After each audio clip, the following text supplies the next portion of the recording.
Out of My Mind, Chapter 30. What happened today was all my fault. I should have listened. We should have stayed all home and spent the day together, but we didn't because of me. When I awoke this morning, it was raining. Thunder, lightning, wind, a constant soaking downpour that laughed at umbrellas and raincoats. The air itself was gray and heavy, thick with too much moisture. I could hear it pounding on my windows.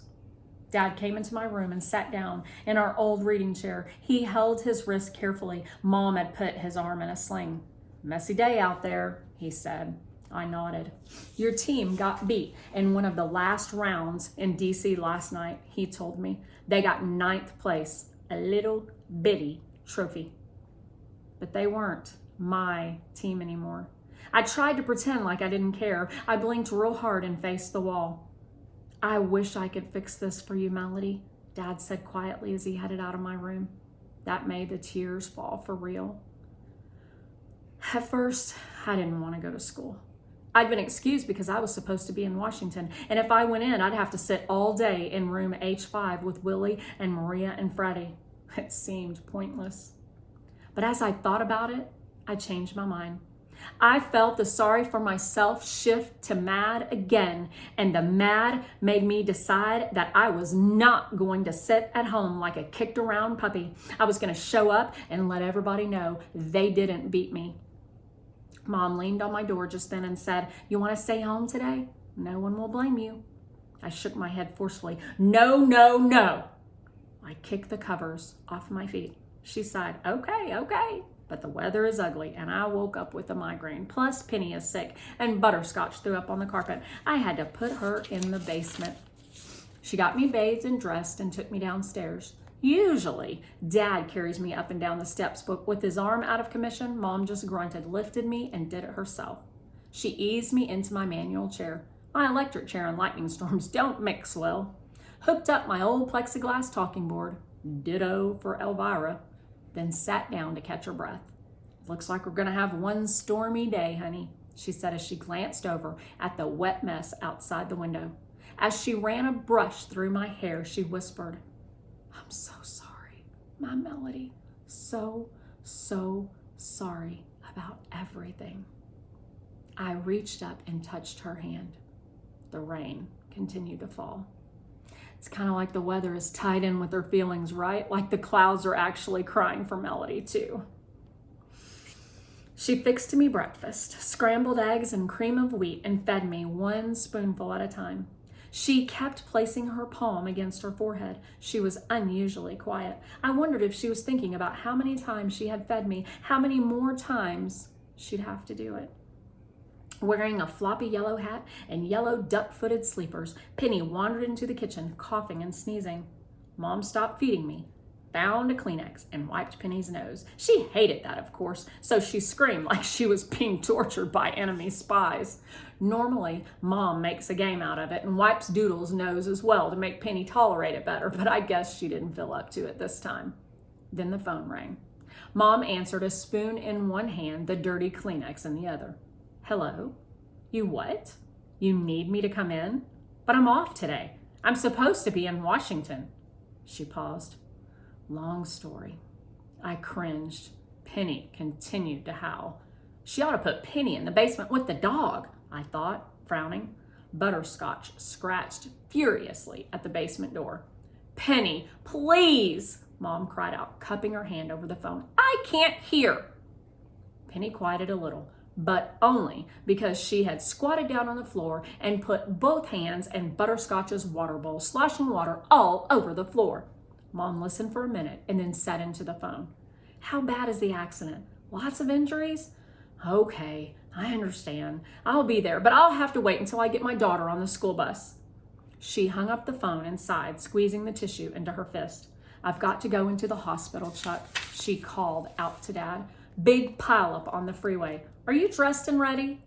Dad came downstairs, still in his pajamas. "I'm not going in today," he announced. "You almost never take a day off," Mom said, a surprised frown on her face.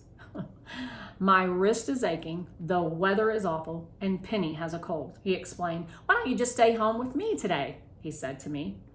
But no! I kicked and shrieked and insisted on going to school. Can't miss today, I pointed. Must go, must go.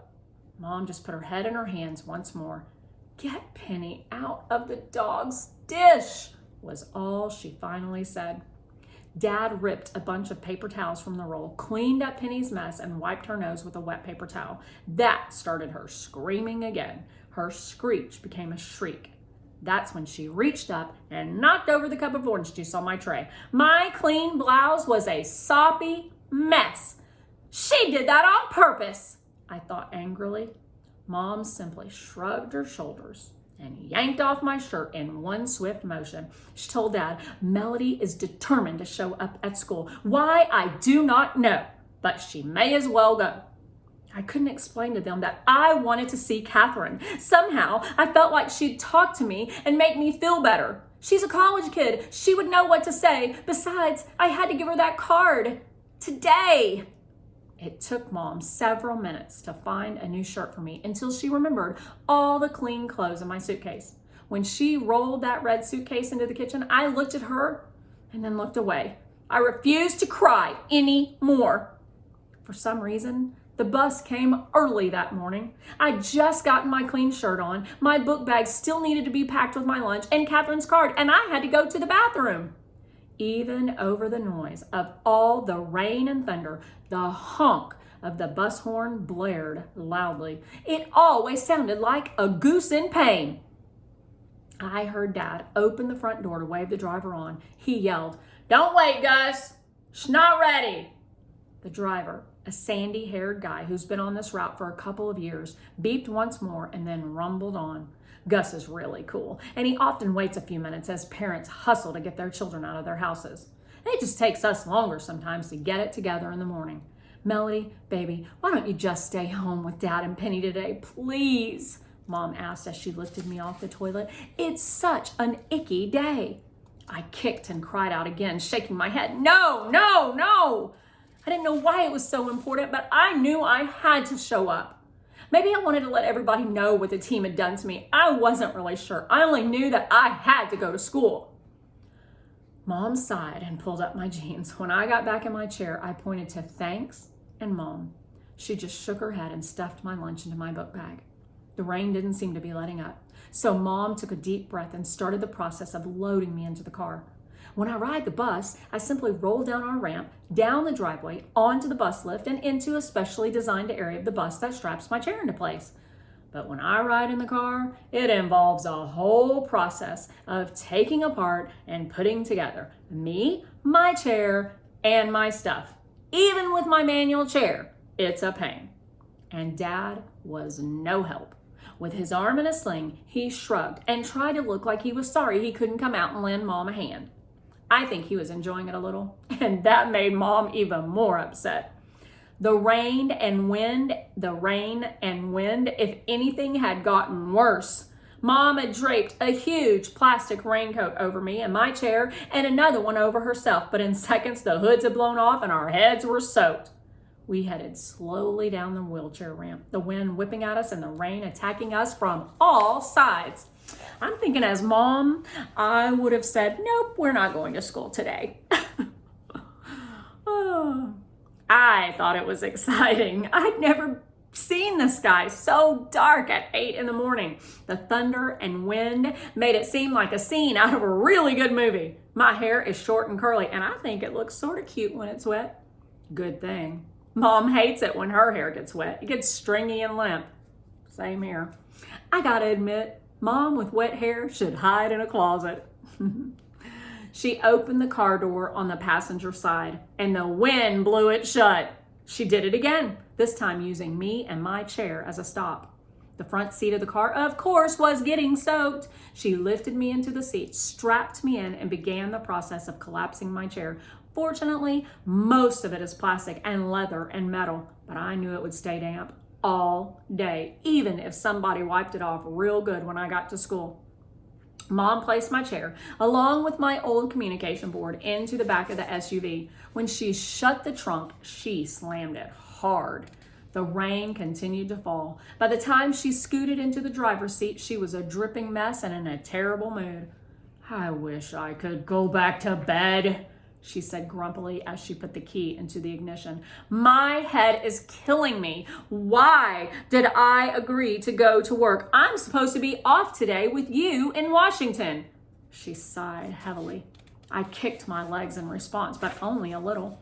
I didn't want to upset her even more. That's when I glanced down and noticed she'd forgotten my book bag. Catherine's card. I reached over, grabbed Mom's arm, and pointed to my feet. "What?" she said, irritation in her voice. I kicked, I pointed, I grunted. Then I pointed to the house. Dad, who had changed into thick gray sweats, was standing there at the front door, grinning, my denim book bag in his right hand. I could still see Penny in her little yellow duck pajamas and now a little yellow rain hat standing behind him. She had Doodle and Mom's red umbrella in her hands. Lightning crackled. Thunder followed. The rain poured. I watched Mom's hands tighten on the steering wheel. She made a noise that sounded like something I would say, almost a growl. "Ugh!" She flung open the car door, stomped back into the storm, up the ramp, and then she snatched the book bag from Dad. She was sopping wet by the time she got back in the car. Dad waved his bandaged arm from the porch one last time and then turned and went back into the dryness of the house. I watched as the front door almost closed. That's when I saw a small bundle of yellow dragging a red umbrella dart out of the house. I saw her for only a second, but I saw. I screamed. I kicked. I flailed my arms. The windows were almost completely fogged up, and they got even worse as I continued to act like I'd been possessed by demons. Mom looked at me as if I had lost my mind. She screamed at me, "Stop it! Are you crazy?" But I wouldn't stop. I couldn't. I banged on the car window, pulled Mom's shirt, hit her head. I pinched her, or at least I tried to. "I can't take it anymore, Melody," Mom screamed over the thunder. "I hate it when you get like this. You've got to learn to control yourself. Now quit." She put her hand on the keys to start the car. I screamed, reached over, and tried to pull the keys from her. I scratched the back of Mom's hand. She smacked me on the leg. She'd never raised a hand to me before. Never. I still didn't stop screaming and kicking and jerking. I had to tell her. I had to tell her that Penny was out here. Never had I wanted words more.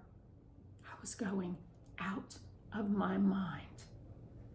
"I'm taking you to school, and I hope they keep you," Mom mumbled under her breath.